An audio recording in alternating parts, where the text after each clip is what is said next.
Hi, everyone, and welcome. My name is Sarah Zia Ebrahimi, and I'm the program director here at the Leeway Foundation. And I'm joined today by Joy from the Deaf Hearing Communication Center, and we're thankful to them for providing interpretation service today. Today, we are going to focus on the Transformation Award, which is one of the grant programs here at the Leeway Foundation. So I'll be going through the application in detail, question by question, and providing tips and best practices for how to approach the application.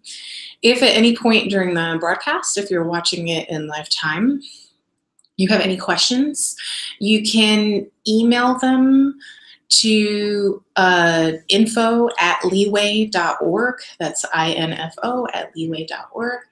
Or you can tweet at us on Twitter. We're at Leeway Found, Leeway, LEEWAYFOUND. And I'll do my best to try to respond to the questions.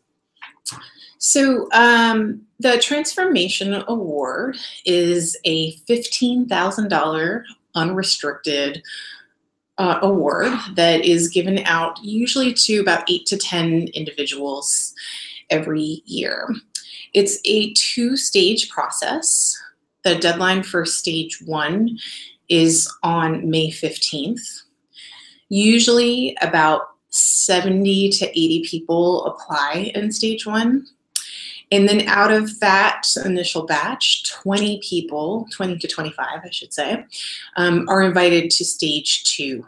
You find out usually in late July if you've made it to stage 2 or not. And then the next deadline is on October 1st. And you find out if you've received the award in the end of December. So basically by the end of the calendar year. Now, a couple things, just big picture, before you go into the details about the Transformation Award application, is to understand, so the staff at Leeway is not at all involved in the decision-making process for these awards. We convene a panel of artists and cultural producers that make the decisions through a consensus process. So staff are not allowed to comment or add anything in the discussion. So you cannot rely on the staff's context of knowing you or knowing your work in Philadelphia to fill in the gaps in your application. You want to make sure that what's written in your application clearly communicates the work that you do. The other thing to keep in mind with that panel, so it's 3 people in stage 1. One of them is local and is a past Transformation Award recipient, but the other 2 are from out of town. So we bring in a national review panel for this. In stage 2, we invite 2 more panelists, so it's a total of 5 panelists. But the reason I mention this is because it's really important to keep in mind that you're talking to someone from outside of the Philadelphia area. So that, for example, when you mention a venue, that you give some context of what kind of venue it is. So someone from Detroit or Oakland might not know the difference between the Rotunda in West Philly or the Kimmel Center here in Center City. And those bring very different types of audiences and are different kinds of venues. And so anytime you mention something that's really local and specific, you want to make sure you give a descriptor. Also, the kinds of organizations or communities that you work with. Again, people from out of town might not have that context. And most importantly also is that you should clearly define and claim the uniqueness of the work that you do here in Philadelphia in this context in the greater Philadelphia region. And what I mean by that is if one of our panelists is from New York, there may be 20 people doing work similar to what you do in New York. But in Philly, you might be the only person doing that kind of work. And you should claim that and own it and communicate that to the panelists so they understand what it means for you to be doing your work in the greater Philadelphia region. You should also keep in mind that you may be talking to people who are not in the same artistic discipline as you. So we try to make sure that the panelists come from a variety of different artistic disciplines. But if you're a dancer, don't assume that someone understands the context for the dance world or the kind of language or lingo you might use. If you're a filmmaker, don't assume that people understand what it takes to produce a film and sort of the level of technology use and intensive resources it takes to be able to produce a film. So always assume that you're also talking to someone outside of your artistic discipline. Overall, in our applications for the Transformation Award, we are not looking for someone that's exhibited or performed at a million places or those kinds of traditional accolades, as much as we are looking for fire in the belly and passion, right? What we are looking to support with this award is artists who have vision and intentionality behind what they do. The scale at which you are doing it may not be at a Beyonce level, right? You don't have to have hundreds of dancers behind you and be making that kind of global impact. But we are looking for someone that, even if you're working at a very small scale at your neighborhood, like, what are you modeling at the micro small level of what you imagine for a world at the macro larger level?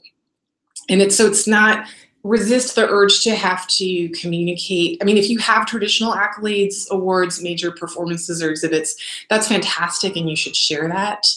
But if you're questioning whether you're eligible for this award because you don't have those things, I would encourage you to think more about, like, what is at the core of what you're doing, and are you bringing that passion and that intentionality and that vision to the work? Because that's really what we're looking for.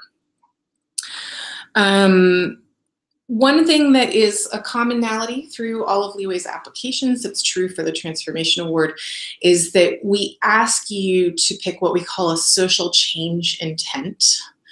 And this is from a list of different issue areas that's on the application. It's also on the website. And for this, because the Transformation Award is not a project-based grant, we're looking at your body of work over time. We are asking you to pick whatever issue you think resonates most with you as being at the core of what you're trying to address in your work.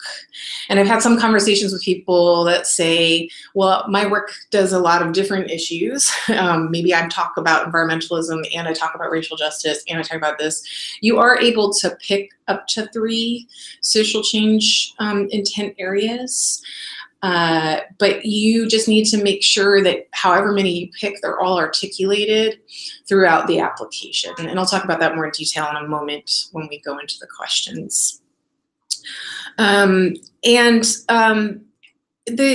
other thing I would say is also, for thinking about your discipline when you select it, when you're starting the application, to try to resist the urge to pick multidisciplinary unless you are truly a multidisciplinary artist.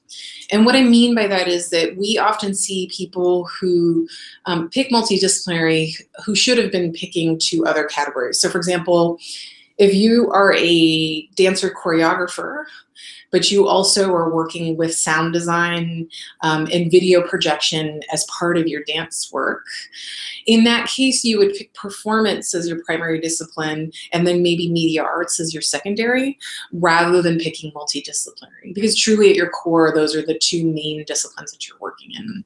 The goal of those labels are not meant to limit you or put you in a box. Quite honestly, they're much more for our tracking internally at Leeway, to know that if we don't get a lot of applications from people who pick music, that we need to be like reaching out to more musicians, for example, in the next year. But it is also for you to try to communicate to the panel what is the primary forms that you are working in. So I'm going to go through the application. Again, if you're watching in lifetime online, you can send in questions by emailing at info@leeway.org, or you can also tweet us on Twitter. So the application is available online either as a downloadable PDF or as an online form that you can fill out. If you choose to do a hard copy application, you can type directly in the PDF if you have the software to do that. or you can just type it out in a Word document.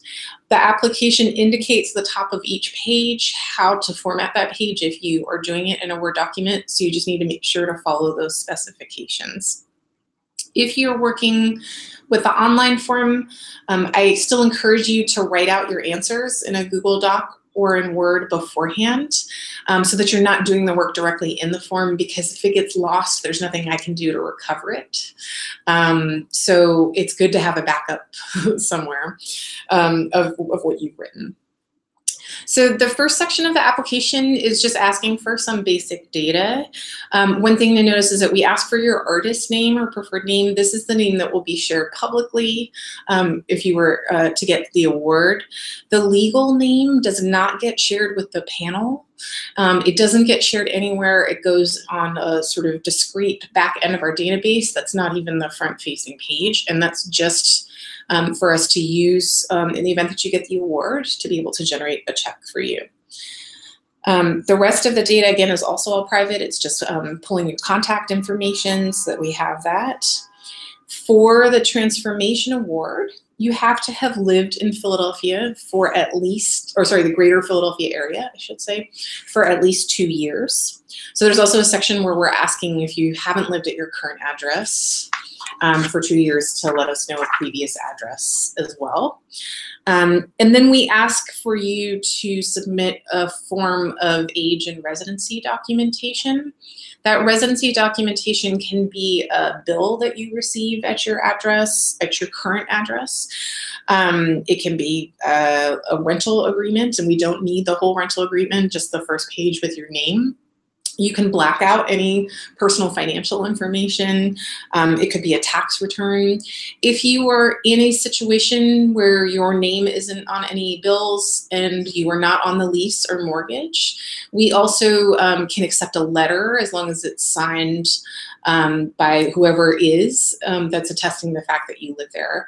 If you have any questions or issues with your age or residency documentation, you can also call me at the office and we can discuss other options. The next section of the application is asking you to choose your artistic discipline, which I talked about. Again, you can pick up to 2. So you could pick the primary one and then the secondary. And then the next section is asking you to pick your social change intent. Again, this is picking one of the issue areas that you think most resonates with you and describing what kinds of issues you are addressing in your work and what your vision for social change is focused on. You cannot pick more than 3 social change intents. You only have to pick 1. So you really are just doing what makes most sense for you, but do not go over that 3 limit. The next section is the short artist bio. And this is a place where you're providing 3 to 5 sentences about who you are and what you do. This bio, just for context, so you know, is the first thing that the panelists see about you. And it's also just so you can kind of envision the process of how the panelists are approaching this. They get a summary sheet that has your name and this bio next to it that they use to refer to as they're flipping through like their larger binder of 80 applications that they're reading. So you want this summary to give them something to remember you by. So it's very clear and direct, right? This is so-and-so, they're the poet that's working mostly with young people in high schools, right? So that when they're flipping back and forth between all these applications and they're like, wait, who is that person? And they go back and look at that summary, it reminds them and directly connects to the rest of your application. This is not necessarily the place to be poetic. You don't have to feel the need to cram everything in about your awards and educational background and things like that. It's really giving us a sense of who you are, what kind of work you do, what mediums you work in generally.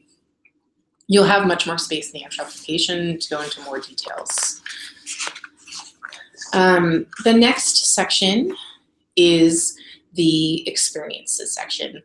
And this is an attempt by Leeway to do something that's very different, quite honestly, than most other arts funders that support individuals, which is that we do not ask people for a resume or a CV. And the reason for that is because we are trying to have a way in this process to be able to honor the community work of artists that may not have any kind of formal arts education, who may have never exhibited or performed or done things in traditional arts galleries, right?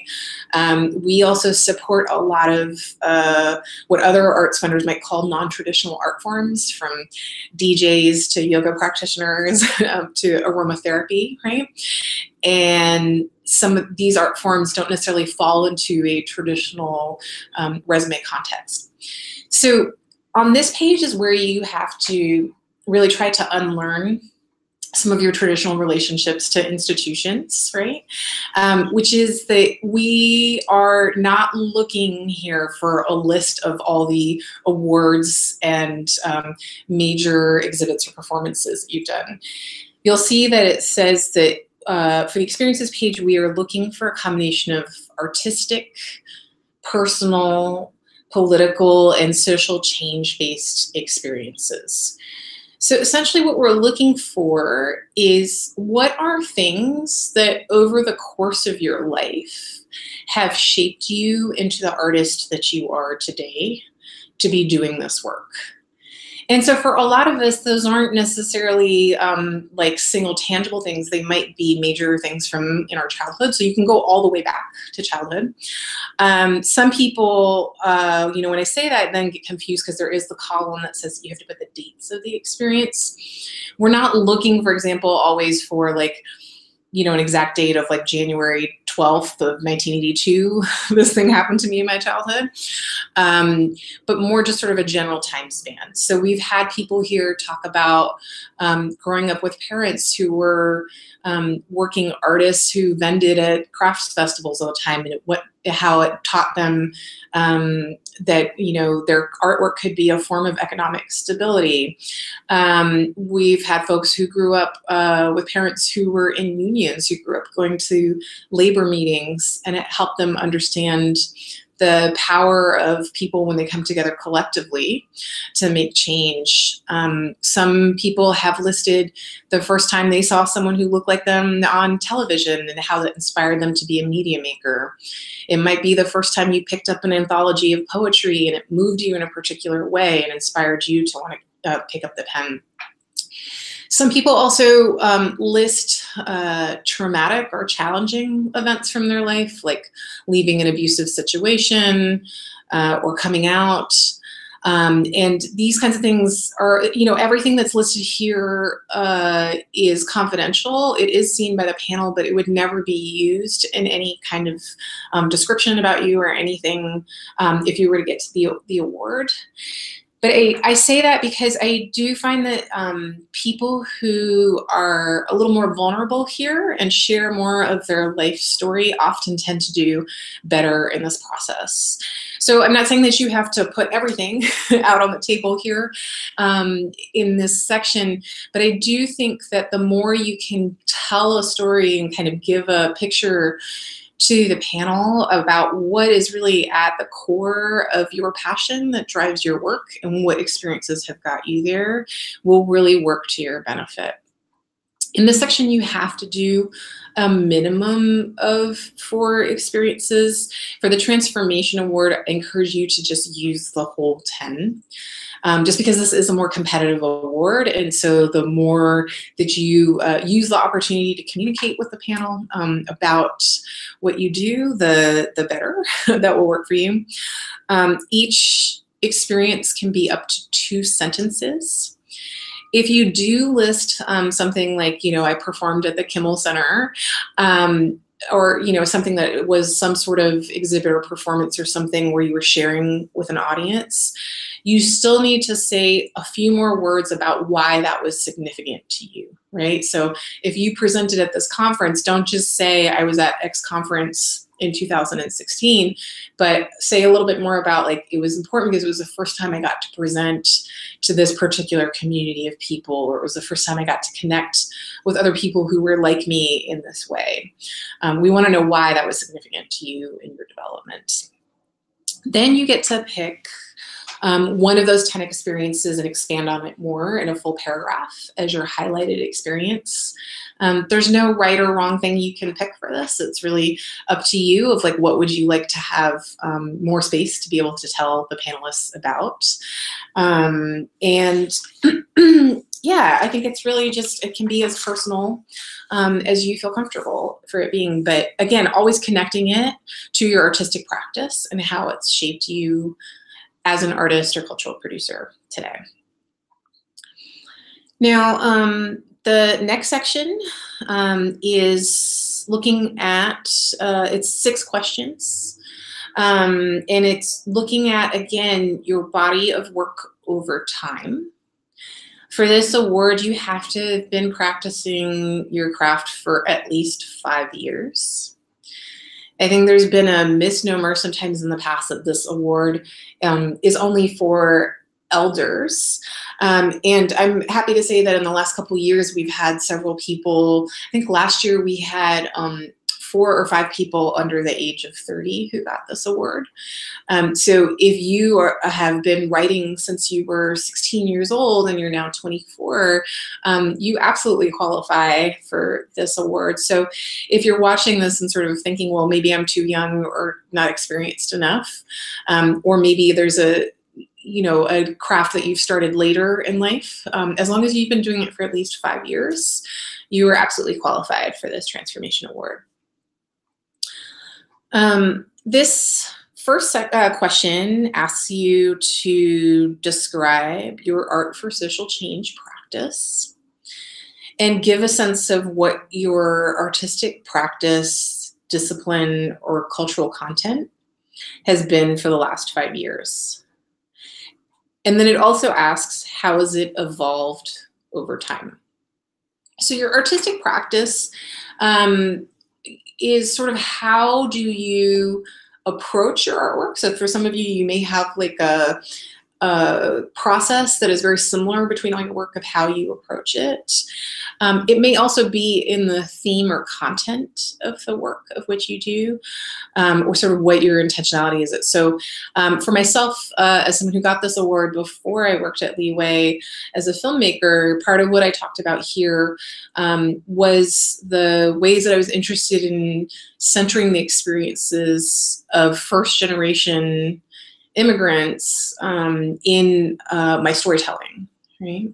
So what is at the core of the work that you do?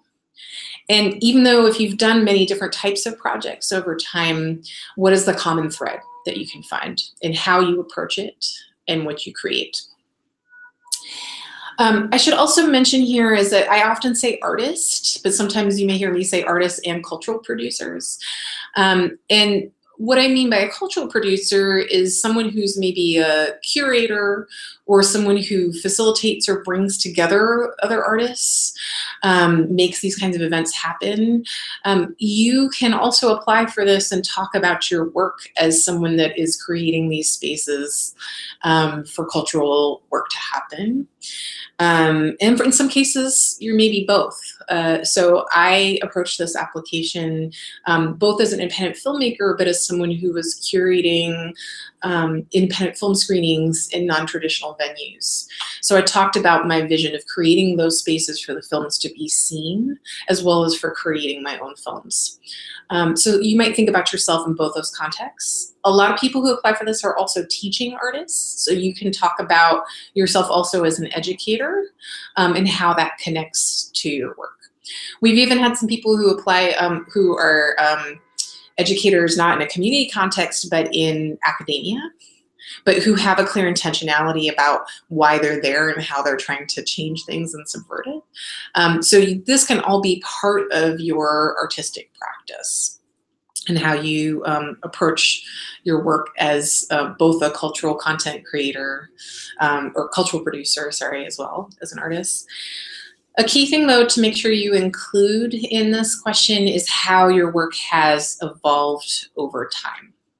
So for this, we kind of want to know, where is your starting point of how you started getting engaged in this work, and how has it changed or shifted over time, and what are the factors that have influenced that?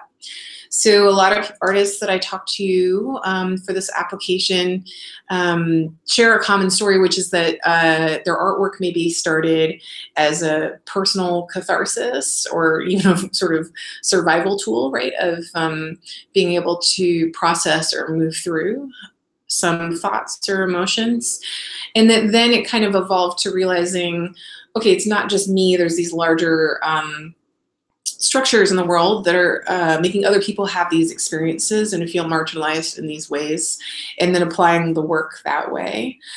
So don't feel like you have to, some people, some of you from day one have had an amazing social change analysis since you started your work, but don't feel like that has to be the case. You can be honest about like, where was your starting point? Maybe some of it was messy, but then you grew in some ways. Some people also change forms, like they start as a narrative filmmaker and end up as an experimental filmmaker by the end. So also letting us know where your roots are and what your journey has been. Again, as I'm going through these questions, if you're watching this in live time and you have any questions, you can email us at info@leeway.org. That's info@leeway.org. Or you can you can tweet us on Twitter, and those questions will be relayed to me and I'll be happy to answer them. If you're watching the recording afterwards, you can also just email us at the office and we're happy to answer any clarifying questions. Question number 2 on the application asks you to describe your art for social change work. And then it asks you to provide specific examples of work that you have done in the past 5 years, and also prior to that, if applicable, if you've been doing your work for more than 5 years. So in question 1, you're talking about sort of your approach and the content generally. Question number 2 is where you're going to name specific pieces of work. So this is where you would say, in my project XYZ, here's what I did, and here's what was done with it. If you are a teaching artist, you can also include curriculums or workshops that you have led. If you are an event organizer, cultural producers, you can name specific events or festivals that you organized or pulled together. If you're a poet, you can talk about some performances as well as maybe things that you've published. You want to do at least 2 examples here. And if you have the word count and you want, you can do more. The important thing to keep in mind on this section, though, is that if you are invited to stage 2, where you are able to show work samples, it works best if some of the work samples that you provided are what's described in question number 2. What you don't want to do is create a disconnect or confuse the panelists. So if in your stage 1 application, you mention work A, work B, and work C, but then in stage 2, the work samples that you give are works D, E, and F, the panelists are going to get a little confused because they're like, well, this person wrote about these other 3 pieces of work and I'm not seeing any of those examples. Instead, they're showing me something totally different. And I mentioned that just because you should already be thinking ahead about work samples when you answer question number 2, and think about what work you have that you might be able to provide to the panel. If you are invited to stage 2, everyone receives, who's invited receives a $100 check from Leeway, as well as support in creating those work samples. But some things, especially if they're event or time specific, if we don't have documentation of them in the past, there's not really anything you can do to share it. So the other thing to think about with work samples also is that it's not necessarily about your most favorite piece of work. It's which work is most relevant to this grant. So which ones have the strongest sort of social change elements to them, as well as which ones you have the best documentation for. And so if you are a performer, you performing your favorite poem, you might have a scratchy video that someone did from an iPhone in the dark from the back of the room. That might not be your strongest work sample, even though that might be your favorite poem. But maybe there's a workaround where you could provide a written version of the poem instead of you performing it. So there are some workarounds, but I just want to encourage you, as you're answering question number 2, to think about what documentation you do already have. Question number 3 is one of the biggest questions in this application. And it asks you that as part of this process, you were asked to identify the social change intent of your artistic or cultural practice. Explain how your practice engages with and expresses your social change vision. How are this vision and intent expressed in your practice?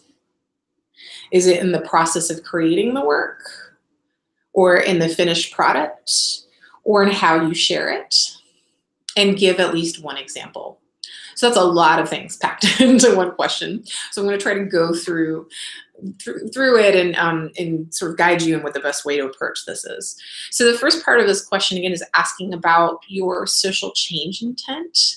This is where you want to define for the panel kind of what you see as either being wrong in the world or part of your vision of what you are trying to reimagine or address, and then how that shows up in your work. And that may show up, again, in the content of what you're creating. It may show up in how you create it and who you create it with, or it might show up in the decisions of how you share it. So if you, for example, are choosing to do dance performances in community centers instead of traditional dance venues, if you're taking theater into your neighborhood park, those are intentional decisions of distributing it in a different way.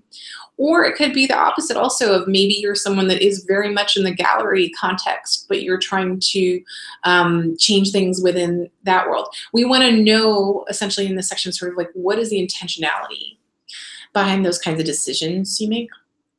In this section also, you want to clearly define things that may seem obvious to you, but that the panel doesn't know you and they want to hear from you. So what I mean by that is, if you pick racial justice, for example, for your social change intent, in this section, what you'll do is say, for me, racial justice means X, Y, and Z. Or, if you pick another topic area, you might say, I imagine, if you pick environmental justice, I imagine a world in which our relationship to the planet and commodification and resource use looks like this. And then this is how I talk about it in my work, or this is how I address it in my sustainable practice of how I make my work with recycled materials, for example. It might also be thinking about who you're making work for. So if we're thinking about diversity and representation in the media, like maybe the world that you imagine or the thing that you see is that that we need to have more people of color in front of the camera as well as behind the camera. And so that in your work, you are intentionally always hiring cast and crews for your work with that intentionality. So talking about that, how you're modeling that again at the micro level in your decisions of how you approach your work, and how that mirrors the kind of larger changes in the world that you imagine. So for some people, I say for this section, maybe even before you try to answer this question, it's really about journaling or talking out with someone. What is it that you see as that you are trying to address with your work? And what do you imagine the potential solutions are for those challenges or problems, if that's something you're identifying. And, you know, a lot of what we believe here at Leeway is that our job as artists is to imagine different solutions, different ways of being in community together, and to providing beauty, honestly, but not just beauty, but as a way to challenge the sort of limited ways that we might approach the ways that we're dealing with challenges in our world today. So what we want to know is, like, how do you see yourself doing that in your work? Question number 4 asks you to define your community or communities, and asks you what factors such as ability, education, geography, gender or race or sexual orientation have led you to identify with or become part of that community. And how do these factors and your identity influence your work? So in this section, you will talk about sort of the many different intersections of your identity, and what makes you who you are. Community is a broadly understood term, so it could be, if you're someone that works very much at the neighborhood level, you could focus a lot on that. It could be a commonality in terms of race or sexual orientation or gender, so just giving them more of a sense. If you are someone that is working with a community that you are not a part of, so maybe you work with young people but you're older, maybe you are working in a neighborhood that you're not a part of, this is also part of what we're trying to learn more about, how you are connected to those communities or how you came to do this work. And this continues in question number 5, where we ask what your relationship to the audiences or communities is that you work with, and how does your identity or who you are play a role in this. So in this question, if you are of the community that you make work for or with, then you can say that here. But if you are working in your creative work with communities that you are not a part of, we want to understand here more how you see your role, for example, as a bridge builder, or as someone who is sort of like a facilitator or outsider. The panelists are often looking for, so let's say if you're teaching photography to a bunch of young people and you are not a young person yourself, how are you letting those people have agency in the process of creating the work? How, you know, is there some sort of way that they're able to give, if you're a teacher, like, or is there a way that young people are able to give feedback on the curriculum or shape what it is that they want to learn? If you're working in a neighborhood that you're not from, are there ways that you're building leadership or leaving something behind rather than just sort of like parachuting in, doing projects and leaving? So how the answer to this question is, like, how it's answered really depends a little bit on who you are and the type of work you do and what kind of communities you work with. This last question, question number 6, asks you to describe the social change impact of your work on the audiences who experience it, and or on the communities who engage with it. And then we also ask you to describe its impact in the greater Philadelphia area. And then, if applicable, how that impact is being measured. So this last part about measurement is only when relevant, but I want to stress that we are not a traditional arts foundation that is looking for, like, how many people came to your events or how many times your work has been published. If you have that kind of information and you want to share it, that's fine.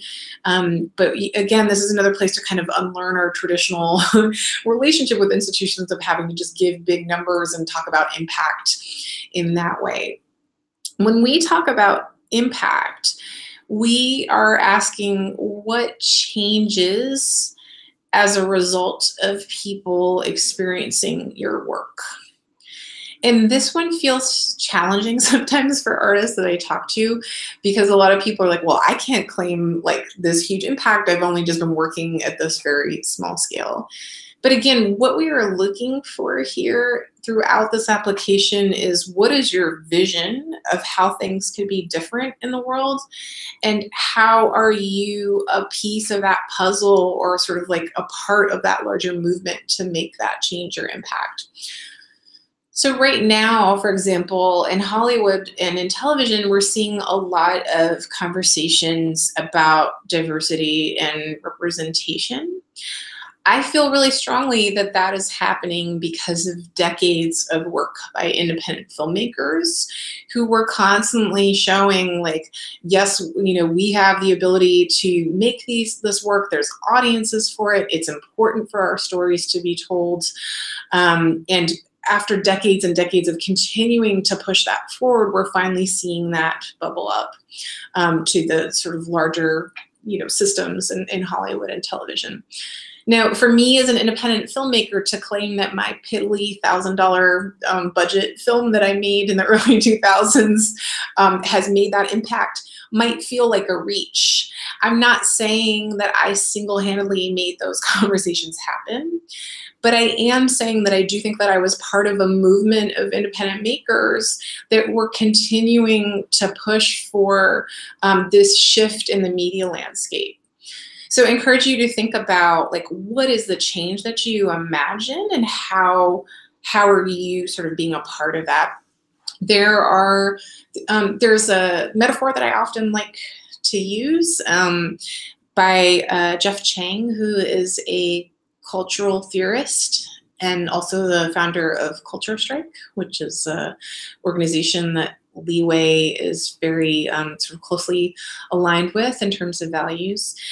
And he talks about this idea that we often tend to think of social change as a singular event, right? Like a piece of policy got passed, a movie got made that was by a Black director that had the largest grossing, of almost any film over time. That these kinds of like singular events are what we consider social change. But the reality is that any of these kinds of events are usually a result of decades of work that usually happens in the cultural realm. So in order for us to get to the point where a piece of policy is passed, for example, there has to have been a significant amount of work changing people's hearts and minds to get there. And that is the work of artists. And so the metaphor he uses is that if that singular event is a wave crashing into shore, in order for that wave to form, there's hundreds of currents in the water that had to come together to make that happen. So part of this question here in terms of impact is, what does that wave look like for you when it comes to shore? And how are you helping push that momentum forward to get it there, even though it may take hundreds of other people along with you to get there? And so when we talk about impact, you can say, like, if you've had people give you feedback after a performance or engage in a workshop with you and talk about how it transformed them, you can share that. But we're also looking at how that connects to your larger vision. I think one of the words we hear most often in applications is, people see my work and they're empowered. And empowerment is very important, but we are interested in understanding what changes or what could potentially change as a result of that empowerment.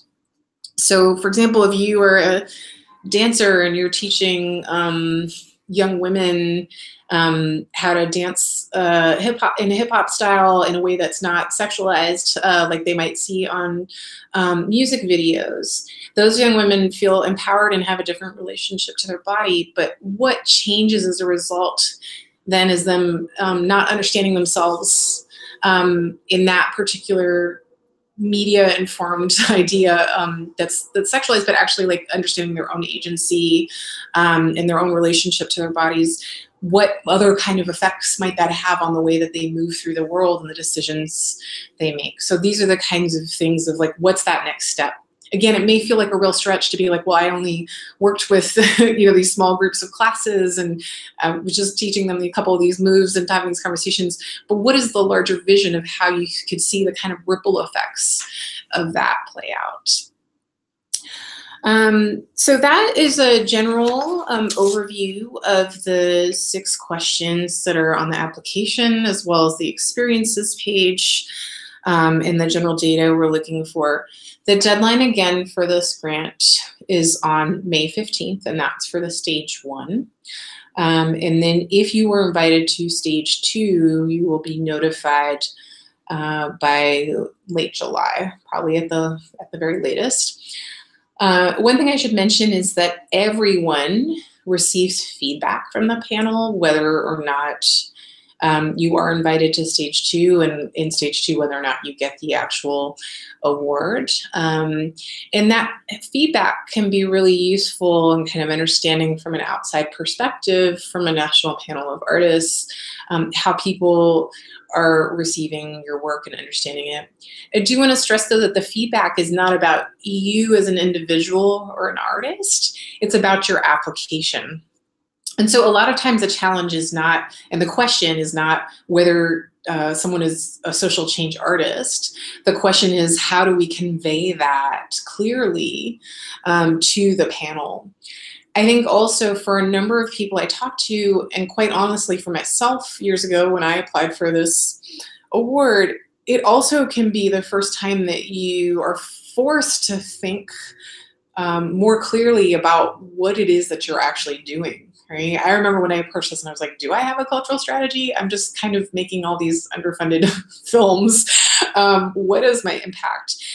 And instead of talking yourself down, I encourage you to open yourself up to exploring this more and having this be a process of trying to define that more for yourself. Because I think in most people's cases, in your heart and in your passion, there is an intentionality behind it. And what this process is doing is trying to kind of like excavate that and bring that together into something clear and distinct. And people emerge from the process, whether or not you get the award, with a clearer cultural strategy of what it is that you're doing. If for some reason you are declined to advance to stage 2, or you don't get the final award, I would encourage you to still think about applying again next year. If you're watching this and you're someone that has applied in the past and gotten declined and are debating whether you should apply again, I will say that there are some people that have applied as many as 5 to 7 times before they got the award. I myself, before I worked here, had to apply several times before I got it. It does happen that people apply and get it on their first year, but I will say that it's honestly a little rarer. And the other thing is that I find that people who reach out to staff for help and support and feedback tend to do a little better in the process. And that's not because we have any kind of special magic as staff members, but it's because we understand what it is that the panelists are looking for in this process. And every foundation has different things that they're looking for. So even if you've successfully written a grant and gotten funded somewhere else, it might not necessarily translate here. And so I encourage you to use the staff resources, and want to let you know that on May 8th, which is a Tuesday, right before the deadline, we will be doing what we call an applicant support session, which is that myself and other staff members will be off-site. We'll be at the William Way Community Center, which is at 1315 Spruce Street. We'll be there from 2 p.m. to 7 p.m. on May 8th. And you don't need an appointment. You can just stop by whenever between 2 to 7 p.m. on the 8th and have a staff member look over a draft of your application. And that's a great chance to get feedback from the staff and give you enough time to be able to work on a new draft before the deadline on the 15th. You also, for applications, can arrange to meet with me as a program director one-on-one and get feedback. Unfortunately, at this point, so close to the deadline this year, I'm actually already completely booked for the next few weeks. But you can have the opportunity on May 8th at the support session. And if you're thinking about this for next year, you can contact me earlier in the year and try to set something up. If you have any other questions, you can always call the Leeway office or email, and we'll be happy to answer any questions you have, big or small, about the application. I hope that you will reach out, and even if you just need a pep talk or an understanding of, are you eligible for this and is this something you can do, I'm happy to do that as well. So thank you all so much for tuning in, and hope to see an application from you. Take care. Bye.